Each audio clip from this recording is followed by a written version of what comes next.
안녕하십니까. 오늘부터 생존의 비밀로 여러분을 찾아뵙게 된 윤석현이라고 합니다. 지금 대전 유성구에서 가정의학과 의원을 개원을 해서 환자를 보고 있는데요. 요즘 그 중국에서 심심치 않게 조류독감이 다시 시작이 되고 있다는 이제 그런 얘기들이 이제 많이 나오니까 어머님들이 이제 예방 접종을 위해서 저희 병원에 올 때 여러 가지들 많이 물어보십니다. 그래서 사스도 예전에 돌았고 신종플루도 돌았는데 이번에 이제 중국에서 또 조류독감이 돈다고 하는데 원장 선생님 도대체 어떻게 될 것 같습니까? 그럼 이제 그렇게 물어보시면은 제가 또 거꾸로 물어봐요. 그러면 어머니께서는 앞으로 어떻게 되실 것 같습니까? 그러면 거의 이구동성으로 다 하시는 말씀이 지금보다 뭔가 더 커다란 그런 전염병이 오지 않을까 그렇게 생각이 된다고. 그러면 제가 말씀드리죠. 맞습니다, 어머니. 전문가들께서도 지금 이렇게 오고 있는 그런 그 전염병이 주기적으로 계속 오는데 앞으로 더 커다란 것이 올 거라고 얘기들을 합니다. 그럼 맨 마지막에 물어보십니다. 그럼 원장님 그러면 어떻게 해야 돼요? 어떻게 해야 되느냐? 그래서 생존의 비밀 이 책을 그래서 읽어볼 이유가 있게 되는 거죠.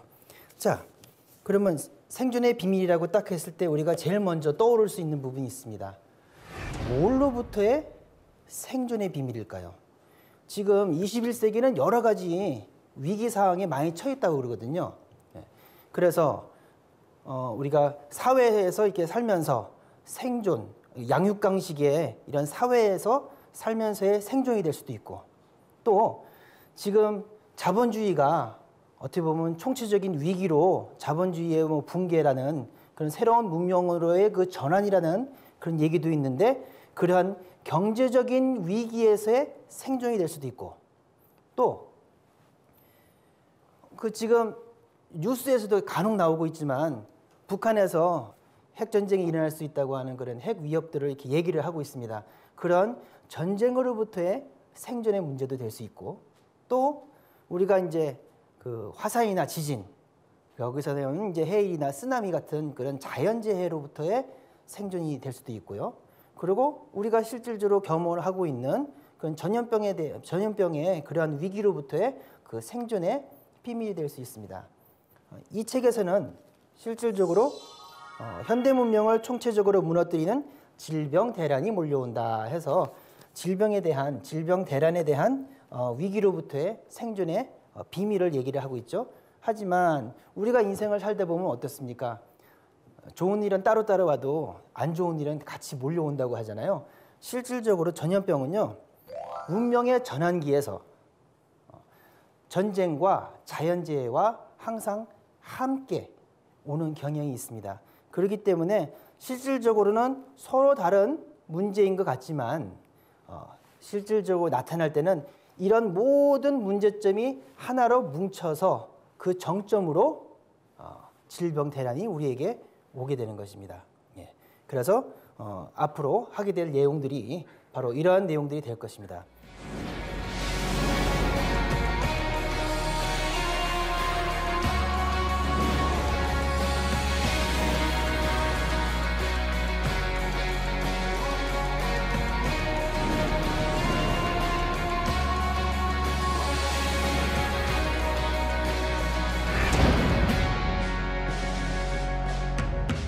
이 책은요, 2008년도에 기획이 돼가지고 준비가 됐던 책입니다. 근데 우연히도 책이 집필되고 있던 2009년 봄서부터 신종플루가 돌기 시작을 했죠. 그래서 신종플루가 돌고 있는 그 상황에 적혀졌던 책이기 때문에 그 시대의 고뇌와 그 고민, 그것이 이 책에 아주 고스란히 담겨져 있습니다.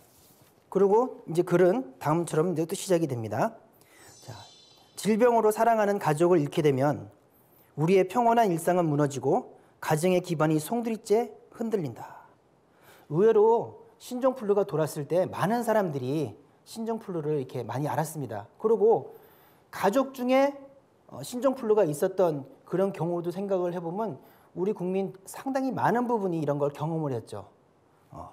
자, 인생이란 무엇인가? 나는 과연 무엇을 위해 살아온 것인가라는 물음을 던지며 삶에 대한 깊은 회의를 품고 충격과 회한에 빠지게 된다.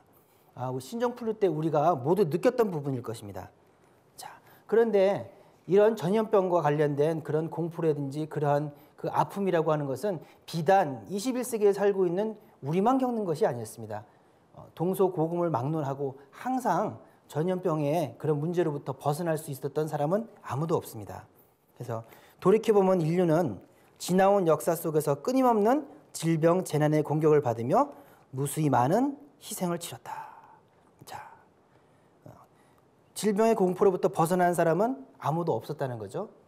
그런데 이 전염병은 참 좀 묘한 것이 전염병의 아이러니라고 하는데요. 자, 그러나 그때마다 더욱 강인한 의지와 지혜로 삶의 지평에 새 희망의 태양을 띄우며 한층 건강하고 밝은 세상을 만들어 왔다. 그래서 문명의 전환기에 전염병이 돌면서 수많은 희생자를 만들어내지만 그 전염병을 극복하는 사람들에 의해서 새로운 문명이 다시 창출되는 그러한 계기를 마련하는 것이 또한 전염병입니다. 그래서 항상 비극적인 그런 상황이 있지만 그것을 극복하고 난 그 다음에 새로운 문명이 열리는 그러한 양상도 같이 갖게 되는 거죠. 자, 그렇다면은 지금 예전부터 모든 사람들이 전염병에 대해서 이렇게 피할 수 없는 그게 현실이라고 한다면은 왜 우리가 살고 있는 21세기 이 시기에 이러한 전염병이 우리한테 이렇게 위협이 되고 문제가 되는 걸까요? 그거는 과거하고는 좀 상황이 많이 다르다는 것입니다. 이전과는 달리 생태계 파괴 때문에 우리 삶의 터전인 자연 환경까지도 심각하게 병이 들었다. 이것이 키포인트입니다. 우리가 살고 있는 21세기는 규모가 너무나도 커지게 된 거죠. 지구가 병이 들었던 겁니다. 그렇기 때문에 과거의 문제와 지금의 문제의 커다란 차이라고 하는 것은 인류 문명에서의 그 병 상태가 아니고 지구 환경 자체가, 시스템 자체가 병들었다는 데 제일 큰 문제가 있는 거죠. 그렇기 때문에 이것은 피할 길이 없는 거고, 그리고 환경의 문제이기 때문에, 시스템의 문제이기 때문에 점점 더 커다랗게 우리에게 다가올 수밖에 없다는 그러한 문제가 있는 겁니다. 그래서 전문가들이 이렇게 얘기를 합니다. 지난날의 병들과는 차원이 다른 전혀 더 다른 더 큰 병이 지구촌을 엄습할 거라고 얘기를 하고, 전염병 전문가들의 예측대로라면 머지않아 지구에 큰 병으로 인한 난리가 되는 거죠. 예, 큰 병난이 닥쳐와서 정치, 경제, 종교 등 모든 삶의 영역이 송두리째 무너지게 된다라고 얘기를 하고 있습니다. 얼마 전에 모 방송국에서 전염병 미래에 발생할 그 전염병과 관련돼서 이렇게 시나리오를 만들어 가지고 방송을 한 적이 있었습니다. 그런데 그때 게시판을 엄청나게 달군 내용들이 있어요. 그 내용들이라고 하는 것은 왜 공포감을 조성을 하냐, 그리고 어떤 일이 벌어진다는 것만 얘기를 했지 어떻게 살 수 있냐, 사는 방법에 대해서는 전혀 언급이 안 되는데 사는 방법이 뭐냐, 하다못해 대비를 할 수 있는 방법이라도 얘기를 해야 될 것이 아니냐, 이런 얘기를 합니다. 그런데 그 방송국에서 그걸 잘못 만든 게 아니고요. 실질적으로 이렇게 의료계에 있는 전문가들이 써놓은 책, 유명한 바이러스 X, 또 대재앙이라는 이런 책들을 보더라도 거기에도 무엇이 일어난지에 대해서는 얘기를 하고 있지만 구체적으로 어떻게 이거를 대비를 하고 어떻게 해결할 것인가에 대한 해답은 적어놓고 있지 않습니다. 1997년에 바이러스 X라는 책이 나왔는데요. 바이러스 X는 뭐냐면 지금 인류가 겪고 있는, 지구가 병들어 있는 이 상황에서 인류를 멸종을 시킬 수 있는 전염병이 발생할 가능성이 아주 많으며, 만약에 인류를 멸종시킬 수 있는 전염병이 있다면 그건 아마도 바이러스일 것이다. 그래서 익스팅션의 X를 따서 바이러스 X라고 한 겁니다. 그러니까는 현대의학에서는 1997년에 이미 암 선고가 된 겁니다. 그런데 거기에도 어떤 내용이 있냐면은 실질적으로 그런 일이 벌어지게 된다면 마치 영화관에 앉아 있는 그런 관객처럼 이렇게 벌어지는 상황을 지켜볼 수밖에 없는 그런 것이 우리의 현실이 아닌가 생각된다. 뭐 이렇게 적혀 있어요. 자, 근데 현대의학은 지금 해답이 없다고 합니다. 지금. 그런데 해답이 없겠어요? 아니겠죠. 해답은 있는데 아직 그 해답이 뭔지를 알아내지 못한 거겠죠. 자, 그런데 생존의 비밀 이 책에서는 거기에 대한 해답이 있다고 얘기를 하는 겁니다. 세상은 해답을 모르는데 여기 해답이 있다고 하니까 그러니까 비밀이고 시크릿이 되는 거죠. 그래서 거기에 대한 해답에 대해서 이렇게 친절하게 그 아래 패러그래프에다가 그 힌트가 무엇인지에 대해서 이렇게 적어놨습니다. 근데 힌트를 알려주면 비밀이 아니겠죠? 예, 그래서 일단은 그건 생략을 하고 넘어가도록 하겠습니다. 어떻게 뭐 궁금하세요? 예, 궁금하시면은 책을 직접 보실 거를 한번 이제 권해보겠습니다. 자, 우리가 책을 처음 봤을 때 이 책에 어떤 내용이 있고 그 또 어떤 이렇게 내용으로 이렇게 구성이 되어 있는 걸 가장 쉽고 빨리 알 방법은 차례를 보면 됩니다. 그래서 차례를 보도록 하겠습니다. 차례를 보면 이게 3개의 장으로 되어 있어요. 1장은 더 큰 병난이 몰려온다. 2장은 대병난은 왜 오는가. 그리고 3장은 대병난을 넘어 생존의 길로 이렇게 되어 있어요. 뭐 되게 어렵죠. 쉽게 생각하면 뭐냐면 what, 무엇이 일어나고 있으며 why, 왜 그 일이 벌어지고 있으며 how, 그러면 어떻게 살아남을 것인가. 요 개념을 가지고 적혀 있는 겁니다. what, 무엇이 일어나고 있습니까? 더 큰 병난이 몰려오고 있어요. 그죠? 그게 1장입니다. 2장은 why, 왜, 병난은 왜 오는가. 그리고 3장은 how, 우리가 제일 궁금한 거죠. 예. 대병난을 넘어 생존의 길로 해서 이렇게 벌어지고 있는 이유, 벌어지는 일, 이유, 그리고 거기에 대한 생존의 비밀에 대해서 적혀 있죠. 그래서 1장은 보면 과거의 전염병, 지금 현재의 전염병, 그리고 과거의 선례, 그리고 앞으로 어떠한 것이 벌어질 것인가에 대한 미래에 대한 내용이 이제 적혀 있습니다. 그리고 2장이 실질적으로 가장 중요한 포인트는 2장입니다. 이 책은 바로 2장을 위해서 적혀진 책이라고 얘기해도 과언이 아닙니다. 그래서 자, 이유를 아는 것이 상당히 중요하거든요. 우리 치료를 할 때도, 환자를 치료할 때도 이유를 아는 게 중요합니다. 이유와 원인을 알아야 결과와 그 치료법을 알 수 있는 거거든요. 그래서 모든 것이 그 이유를 알게 되면은 그 다음에 해결 방법이 나오게 되는 거거든요. 그래서 간단하게 보면은 인간 고통의 근원은 병은 천지에서 온다. 병든 천지를 고쳐주시는 한 분의 강세. 그래서 전체적으로 거대 담론을 얘기하고 있다는 것을 알 수 있습니다. 개인의 생존을 넘어서 인류의 생존을 인류 세계사적인 차원으로, 그리고 더 나아가서는 우주 변화 원리의 차원으로서 바라보고 있다는 걸 알 수 있어요. 자, 우리가 사실 why만 잘 알면은 how를 잘 알 수가 있습니다. 그래서 2장이 제일 중요하고, 자, 이제 3장은 여러분들이 제일 관심 있어 하는 장입니다. 예. 전쟁과 질병이 함께 온다. 그 다음에 나오는 것이 생존의 길 해서, 예. 생존의 길, 여기 이제 시크릿이 맨 마지막에 나옵니다. 그래서 이 강의 맨 끝까지 집중력을 잃지 않고, 예, 저를 따라와 주시면 되겠습니다. 이 책은요, 그냥 흥미거리로 볼 책이 아닙니다. 이 책은 정말로 우리의 미래를 바꿔줄 수 있는 그 소중한 책이라고 볼 수 있어요. 그래서 저자도 이렇게 얘기를 합니다. 이 책을 단순한 흥미거리가 아닌 바로 자신의 행복과 건강, 미래의 모든 꿈을 성취하는 진정한 성공의 열쇠로 인식하기를 바란다고 이게 얘기를 하고 있고요. 마지막으로는 아무쪼록 이 책을 읽는 모든 사람이 생존의 법방을 전수받아 최후의 성공자가 되기를 바란다는 축원으로 끝내고 있습니다. 자, 이제 여러분들 이 책을 읽어야 되는 뭐 이유 같은 것이 가슴속에 와 닿으셨을 겁니다. 자, 그러면 이제 1장을 시작을 해보도록 하겠습니다. 보편적으로 인간이라면은 누구나 예외 없이 겪을 수밖에 없는 그런 법칙이 있습니다. 그것은 생, 노, 병, 사입니다.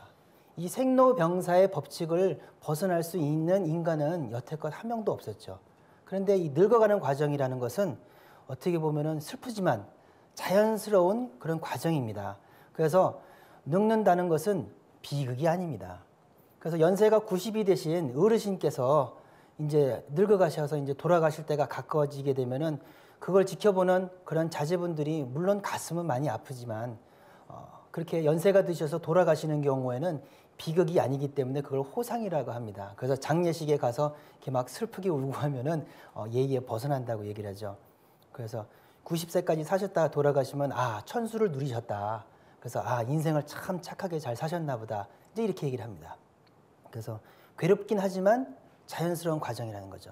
하지만 생로병사의 병이라고 하는 것은 이거는 본인의 운명을 다 펼치지 못하고 갑작스럽게 운명을 달리하는 겁니다. 더군다나 젊은 사람이 자신의 꿈도 펼쳐보지 못하고 병이 걸려서 갑작스럽게 사망하게 되는 것은 당사자에게도 엄청난 비극이죠. 하지만 그것을 바라보는 살아남은 자의 그 비극 또한 엄청나게 큰 겁니다. 더군다나 자기의 사랑하는 자식을 먼저 보낸 부모의 입장이라는 것은요, 일평생 그걸 마음속에 묻어놓고 가는 것입니다. 그게 비극이죠. 그런데 이러한 비극이 정점이 바로 전염병인 겁니다. 수많은 젊은 사람들이 자신의 뜻도 펼치지 못하고 사그러져 버리는 그 비극이 바로 전염병이 되는 거거든요. 그래서 문제는 이런 갑작스러운 비극적인 사건은 피할 수가 없다는 부분입니다. 인류 문명사에서 찾아오는 크고 작은 병난을 완전히 피해갈 수가 없다. 게다가 현대 문명이 또 날이 갈수록 더욱 강력한 질병을 만들어내고 있기 때문이죠. 자, 필자는 최근 머지않은 장래에 또 다른 변종 바이러스가 창궐하여 최악의 시나리오가 현실화될 수도 있다는 전문가들의 경고를 들으면서 또 국가 재난 상황으로까지 선포된 신종 사태를 지켜보면서 이 책이 쓰여진 그 당시의 그 느낌이죠. 그런 상황에서 이것이 먼 나라의 이야기만이 아님을 절감하였다. 그리고 다가오는 문명의 위기와 질병의 문제에 대해 심각하게 고민하게 되었다. 이 저자분의 그 비장함, 그 사명감이 이렇게 느껴지는 이제 그런 부분들입니다. 자, 그러면서 그 다음에 이렇게 나오는 내용은 거기에 대한 그 회상과 같은 이제 그런 형식으로 나오게 되고 PPT를 보면서 설명을 하도록 하겠습니다. 자, 신종플루입니다.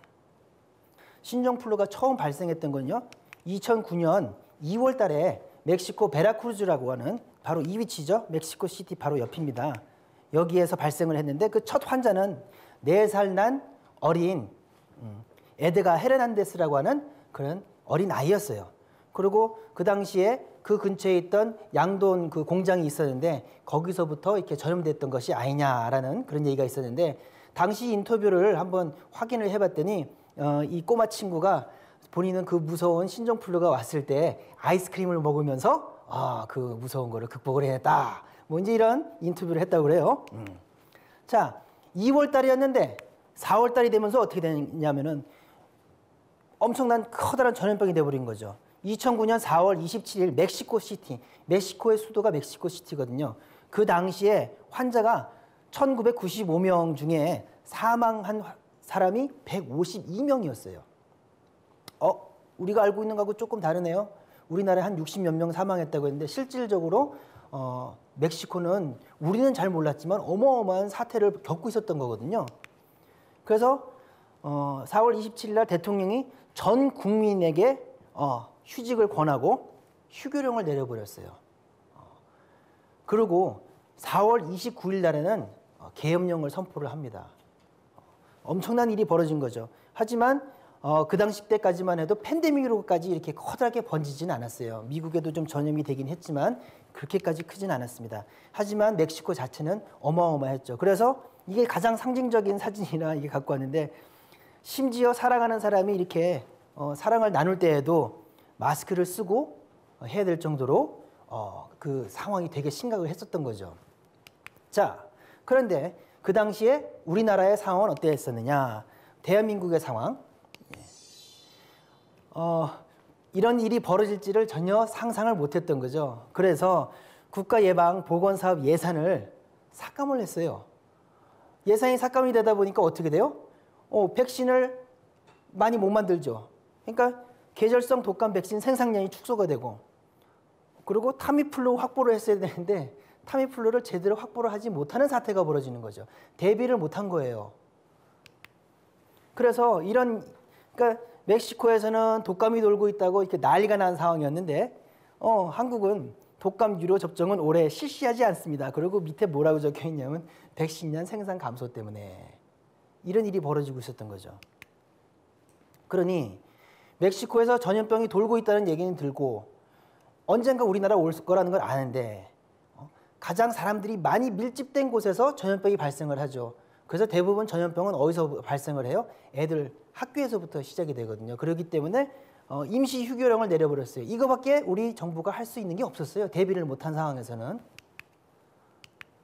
자, 그 한국 의료계의 현실, 이게 제가 이제 병원에 있으면서 느꼈던 건데 정말 속수무책이었어요. 어떻게 방법이 없더라고요. 백신이 없어요. 예방할 수 있는 백신도 없고 타미플루도 없어요. 치료할 수 있는 약이 없어요. 그러면 저희가 환자를 지켜낼 방법도 없을 뿐만 아니고 이거는 저희가 저희 몸을 지키는 것도 의사도 의사 자신을 지켜낼 수 있는 뭐 방법이 없는 거예요. 그리고 no 지침 매뉴얼, 일어날 줄 몰랐으니까 여기에 대한 지침이 전혀 없었어요. 그러다 보니까 뭐 신종플루 막 터져가지고 9월달 막 난리가 났는데 매일같이 새로운 지침이 내려오는 거예요. 어제 다르고 오늘 다르고 내일 다르고 매번 지침이 다르니까 도대체 어디다가 기준을 둬서 해야 할지를 도저히 알 길이 없는 거예요. 완전히 속수무책으로 진짜 당했습니다.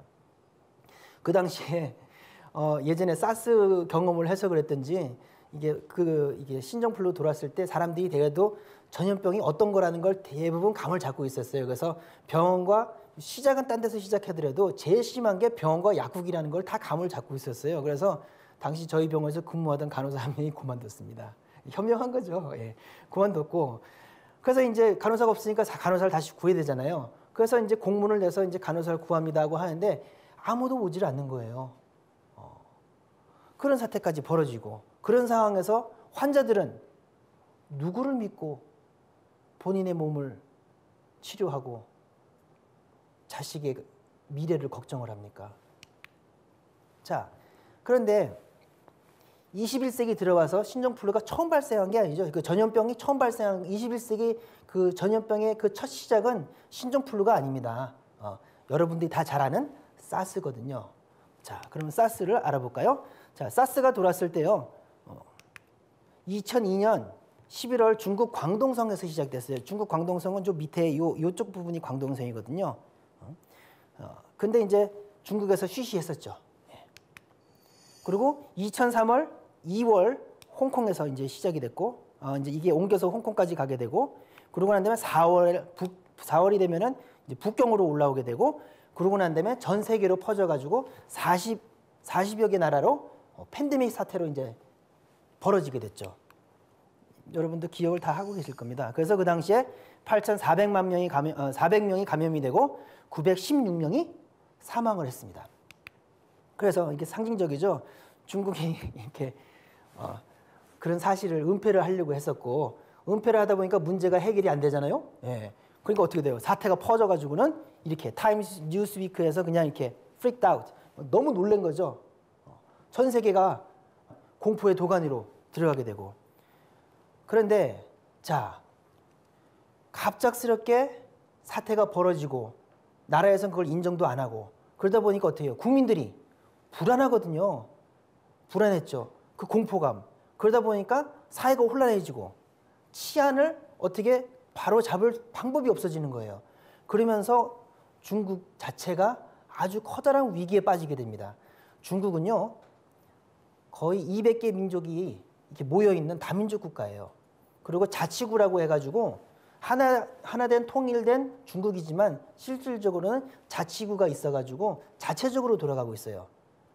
그런데 치안이 바로잡히지가 않고 그런 상황에서 티벳에서 독립운동을 하겠다고 자기네가 독립을 하겠다고 얘기를 하고 티벳이 독립을 하게 되면은 연변 자치구에서도 자기도 독립을 한다고 하고 각 민족마다 다 독립을 하게 된다고 하게 되면은 중국이 한순간에 붕괴가 돼버리는 거거든요.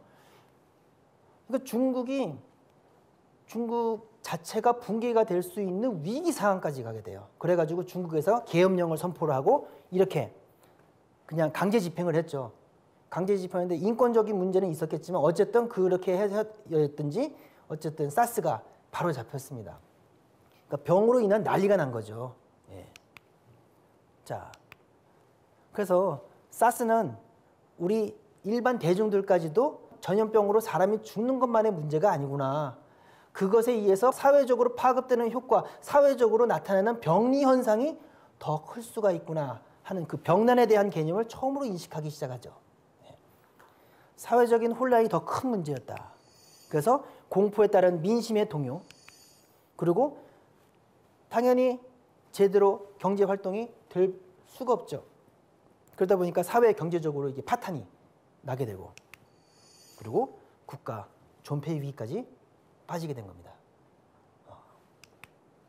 자, 그런데 그 당시에 사스가 어마어마하게 그런 큰 병난으로 우리에게 다가왔는데 전문가들은 no.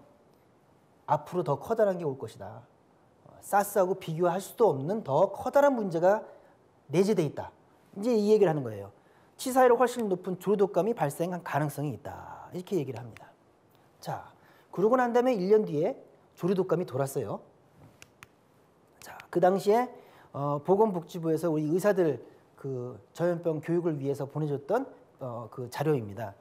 자, 어떻게 그런 일이 벌어질 거라는 걸 알 수 있을까요? 앞으로 조류독감과 같은 더 커다란 게 올 거라는 걸 어떻게 예측을 할 수 있었느냐? 그건 과거 선례를 보면 알 수가 있는 거거든요.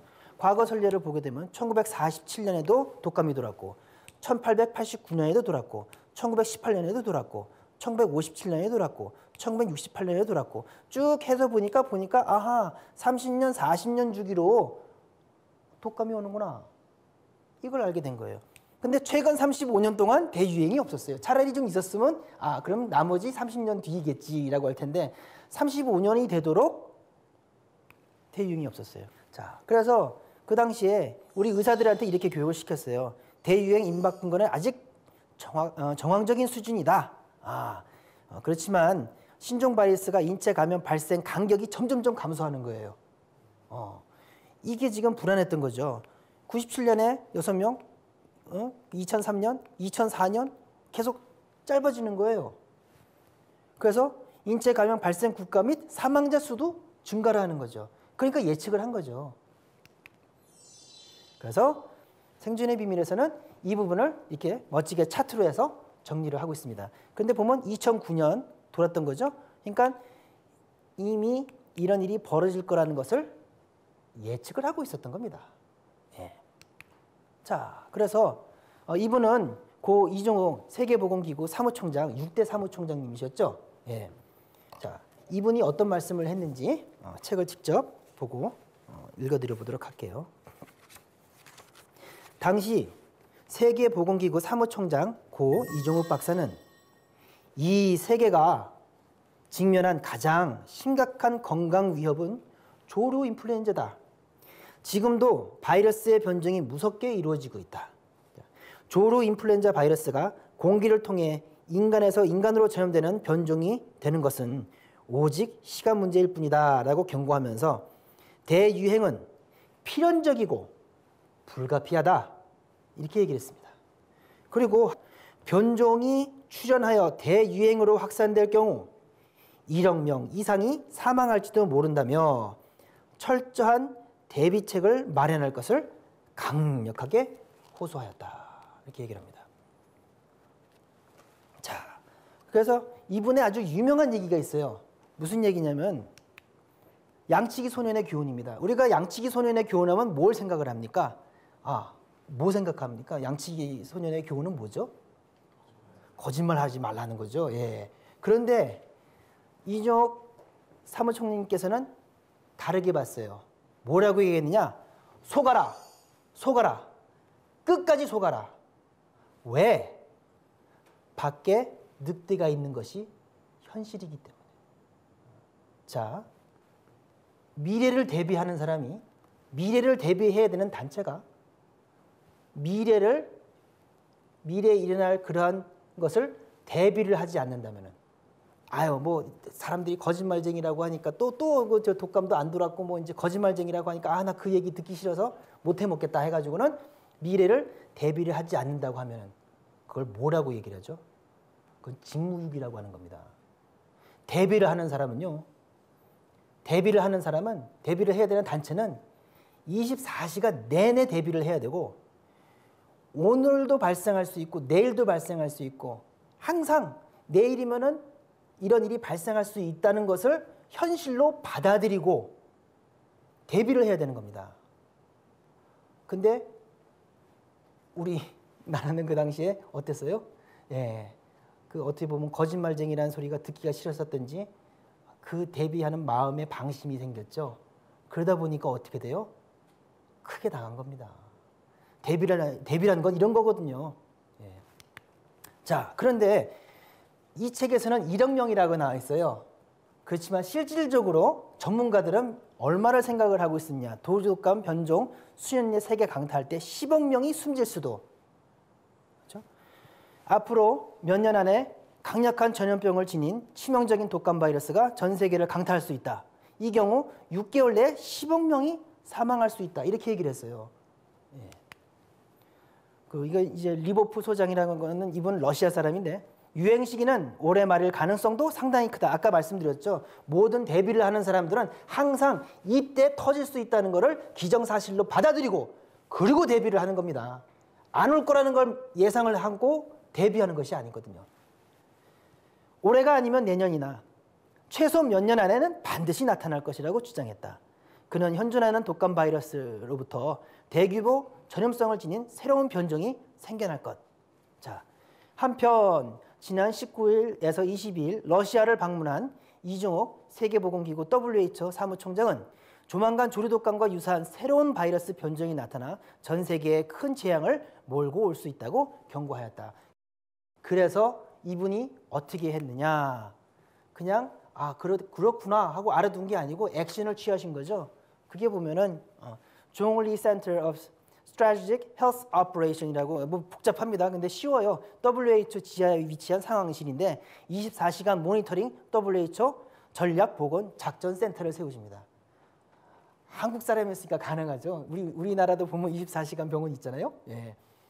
24시간 동안 전 세계에 창고라는 그 전염병을 모니터링을 하는 그런 시스템을 만들었어요. 이걸 전 세계에다가 이게 그 보건기구에다가 마련해 놓고, 그리고 그 자료를 줄 수 있는 전 세계의 그 각 수상들이라든지 대통령을 다 만나가지고 설득을 해서 이 시스템을 만든 거죠. 이 시스템을 만드시다가 과로로 돌아가신 거예요. 그런데 이것이 있었기 때문에 2009년 신종플루가 돌았을 때 10억 명이 사망할 것을 1000명 단위로 잡아내린 거거든요.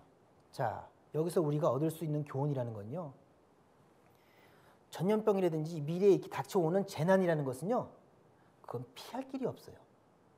피할 길이 전혀 없습니다. 하지만 우리가 어떠한 마음을 가지고 거기에 대해서 대비를 하느냐에 따라서는 뒤에 나타나는 그 현상이라고 하는 것은, 병난으로 일어나는 그 현상이라는 것은 엄청나게 차이가 나는 거죠.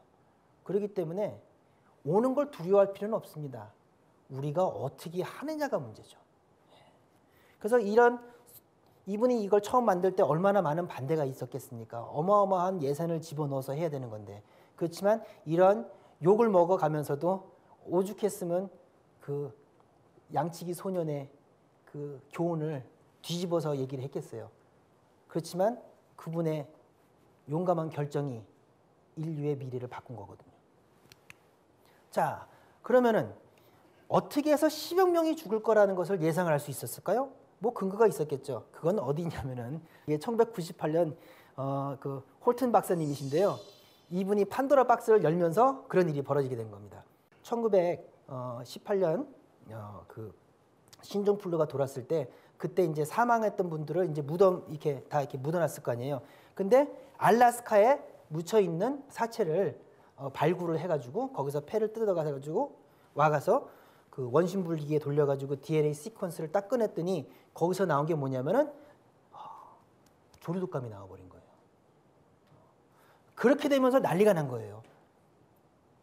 그 당시에 스페인 독감이 돌았었는데 그 정체가 뭔지 몰랐는데 1998년에 스페인 독감의 정체가 조류독감이라는 것을 알게 되면서 난리가 난 거예요. 왜냐? 그 당시에 조류독감이 뭐 어마어마하게 창궐하고 있었거든요. 돌고래 죽음, 그 돌고래가 포유류거든요. 그것도 실질적으로 조류독감 때문에 그렇게 멸종당했던 거거든요. 그래서 해양도 완전히 조류독감에 의해서 병들어 있었던 거예요. 그리고 그 돼지 독감도 돌고 있었고, 그리고 실질적으로 사람한테도 독감이 돌고 있었잖아요, 조류독감이. 그래서 아이고 큰일 났구나. 우리가 거대한 병난이 오는 그런 길목에 있게 되었구나라는 것을 알게 된 것이 1997년, 98년입니다. 자, 그러면 스페인 독감이 그럼 어떤 경우였던가를 알아보게 되면 과거의 선례를 보게 되면 현재를 알 수 있고 현재를 알게 돼서 미래를 예측을 할 수 있는 거죠. 그래서 과거로 떠나는 시간을 가져보겠습니다. 스페인 독감. 자, 스페인인데 스페인 독감이 제일 처음 발생했던 것은 스페인 산 세바스티안. 여기는 어디냐면 이천수 선수가 그 레얼 소시에다드로 갔을 때 그 축구 거기가 이제 산 세바스티안인데 그 우스갯소리가 있어요. 미국 뉴욕에서 이렇게 병을 이렇게 딱 떨어뜨리면은 바다에다 병을 떨어뜨리면 그 병이 가서 도착한다는 곳이 산 세바스티안이라는 그런 얘기도 있는데 바로 이쪽에서 그런 일이 벌어진 거죠. 그런데 왜 벌어졌겠습니까? 당시 1차 세계대전을 벌이고 있었거든요.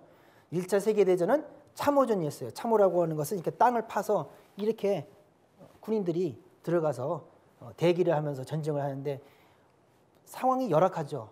열악하고 밥도 제대로 잘 못 먹었을 거고 그리고 또 많은 사람들이 그 불결한 곳에 많이 모여 있었으니까 전염병이 발생하기 너무나도 좋은 그런 환경이었던 거죠. 예. 그래서 봄에 1918년 봄에 독감이 돕니다. 그래서 3일병이라고 했어요. 3일 동안 열이 펄펄 나고 이제 그 멀쩡해지는 거예요. 예. 그래서 800만 명이 환자가 발생을 했는데 그 당시에는 사망률은 낮았어요. 그래서 3일열이었던 겁니다. 3일만 앓고 지나가는 열. 그래서 그때까지 문제가 없었죠. 봄에는. 그런데 8월이 되게 되면서 이 바이러스가 변종을 하면서 괴물로 바뀌어버리게 됩니다. The Great Influenza라고 해가지고 책도 이렇게 있는데 전 세계가 그 당시 인구가 18억 명이었거든요. 그런데 사망자가 5천만 명에서 1억 명이었어요. 실질적으로는 1억 명이라고 얘기를 합니다. 5천만 명이라고 줄여서 얘기를 했는데 인도에서 그랬어요. 인도 자체만으로 2천만 명이 죽었는데 어떻게 5천만 명이 죽었다고 그럴 수 있냐. 실질적으로는 1억이 죽었다. 자, 그런데 이 수치라는 게 감이 잘 안 오시죠. 너무 많으니까 감이 안 오시죠. 자, 1차 세계대전 때 전쟁으로 사망한 사람이 800만 명이에요. 2차 세계대전 저렇게 핵폭탄으로 터져가지고 죽은 사람까지 다 합치면 1,500만 명이에요. 다 합치면 2,300만 명이에요. 그런데 스페인 독감으로는 최소 5천만 명. 그러니까 어떻게 돼요? 병난이 전쟁보다 더 크고 무서운 겁니다. 그래서 이 당시에 이게 뭐냐면은 군대에 있는 막사인데 여기에 이 사람들이 다 갑자기 독감이 걸려가지고 다 사망을 하게 되는 겁니다. 그러면 그 당시 독감이 어떤 정도의 상황이었는지를 한번 알아보도록 하겠습니다. 생존의 비밀 20페이지인데요. 이거는 지나 콜라타라고 하는 분이 쓴 독감. 우리나라에도 해석이 돼서 나와 있습니다. 그 책에 나와 있는 원문을 그대로 인용한 건데요. 한번 읽어볼까요? 그렇게 심한 폐렴은 한 번도 본 적이 없네. 폐렴 소견을 낸 2시간이 되면 벌써 광대뼈 부위에 젓갈색 반점이 보이고 얼굴에 젓갈색으로 이제 변하기 시작한다는 거죠. 몇 시간 뒤에는 귀에서부터 온 얼굴에 청색증이 나타나 시퍼렇게 된다는 거죠. 백인과 흑인을 구분하기 어려울 정도였네. 얼마나 공포스러웠을까요? 당사자도 공포스럽지만 그걸 지켜보는 사람들은 또 얼마나 공포스럽겠어요. 죽음은 단 몇 시간 만에 찾아오네. 환자들은 숨을 헐떡이다가 숨이 막혀 질식해버린다네. 그래서 수많은 사람들이 저렇게 실려온 이후로는 몇 시간 이내로 시커멓게 타서 그게 독감이었던 겁니다. 근데 얼마나 빨랐는지 이게 지금 미국 그 인터넷에도 나와 있는 건데 10월에서 11월까지 그냥 그 도는데 뭐 미국 전역을 이렇게 하는데 이게 다 도는데 거의 뭐 2주 3주 만에 미국 전역이 다 쑥대밭이 되고 실제로 보게 되면은 7월, 8월, 9월, 10월, 10월, 11월, 12월. 그러니까 3개월에서 4개월 내에 거의 1억 명이 죽은 겁니다. 1차 세계대전이 1914년서부터 시작을 했던가요? 2차 세계대전도 다 따져보면 한 10년 동안 거의 다 합쳐봐야 2,300명이 죽은 건데 3개월, 4개월 만에 인구가 1억 명이 사라진 거예요. 자, 그러니 전쟁을 치르고 있는데 전쟁을 치러야 되는 군인이 다 죽었어요. 그럼 전쟁을 치를 수 있을까요? 없을까요? 없죠. 그래서 안 되겠다. 전쟁을 종결을 해야 되겠다. 전쟁을 계속하는 한은 우리의 젊은이들이 다 몰살당하겠다. 그래가지고 이제 베르사유 조약을 이제 하게 됐죠. 그래서 베르사유 조약은 그러니까 1차 세계대전의 원래 전쟁은요 어떻게 된 거냐면 승자도 패자도 없는 전쟁이었어요. 누가 이겨서 누가 져서 전쟁이 끝난 게 아니고 병이 돌아서 전쟁이 끝난 거예요. 그래서 중재자가 필요했던 거예요. 그래서 미국이 제3자 입장으로 해가지고 미국의 윌슨 대통령이 왔는데 민족 자결주의 얘기를 해서 여러분 모든 제국이 갖고 있던 그 식민지들을 다 해방시켜 줍시다. 해방시켜주고 너도 다 이렇게 여기 다 내려놓읍시다 그냥. 이제 이렇게 해서 공평하게 맞춰서 끝내려고 했어요. 그런데 문제는 역사의 아이러니입니다. 윌슨 대통령이 여기 갔을 때 독감에 걸려버렸어요. 그래서 중재를 할 수 있는 사람이 없어져 버렸어요. 그래서 원래는 승패가 없던 전쟁이었는데 독감에 의해서 대통령 한 명이 대통령이 독감에 걸리는 바람에 승자가 있고 없는 전쟁으로 바뀌어버리게 된 거예요. 그리고 이때 꼬였던 문제가 결국은 독일의 그 보상금 문제. 그러니까 이기고 진 경기가 아니었는데 이기고 진 경기로 끝나버렸기 때문에 독일에다가 엄청난 배상금을 내라고 했고 그 배상금 때문에 결국은 히틀러 같은 사회가 나와서 2차 세계대전까지 벌어질 수밖에 없는 역사의 틀이 전염병 하나로 완전히 다른 패턴으로 가버리게 되는 그런 사태가 벌어지게 되는 겁니다. 되게 미스테리하죠? 근데 더 미스테리한 게 있어요. 1차 세계대전 종전을 시킨 날이 언제예요? 1918년 11월 11일 11시에 일제 세계대전이 종전이 됩니다. 그래서 음모론 좋아하시는 분은 일제 세계대전 시작할 때부터 이미 끝날 때가 정해놓고 한 전쟁이다라고 했는데 이 사람이 전염병도 마음대로 이렇게 통제를 하나요? 그건 아니죠. 예. 자, 그런데 우리가 신종플루가 돌았을 때 많은 사람들이 얘기를 했습니다. 김치를 먹게 되면은 독감에 안 걸릴 수 있다고. 그런데 아이러니하게도 김치 깍두기 드시던 우리 조상님들이 스페인 독감이 돌았을 때 독감이 걸렸어요. 자, 1918년 조선 인구가 1759만 가구였을 때 740만 명의 환자가 발생했고 14만 명이 사망을 하는 일이 벌어지게 되죠. 자, 그 당시의 상황을 또 생존의 비밀을 통해서 한번 또 알아보도록 할까요? 자, 21페이지에 나와 있는 얘기입니다. 한반도로 휩쓴 스페인 독감. 그래서 스페인 독감은 1918년 9월 러시아에서 시베리아 철도를 타고 와서 한반도를 덮쳤다. 1918년 11월 11일자 매일 신보로에 따르면 그러니까 이제 종전하던 그날이죠. 예. 각급 학교는 일제히 휴교하고 회사는 휴업했으며 농촌에서는 들녘에 익은 벼를 거두지 못할 정도로 상여 행렬이 끊이질 않았다고 한다. 조선 팔도의 민심이 흉흉했다. 그리고 지방 우체국 여러 곳에서 직원이 전멸하였다는 보고도 있었다.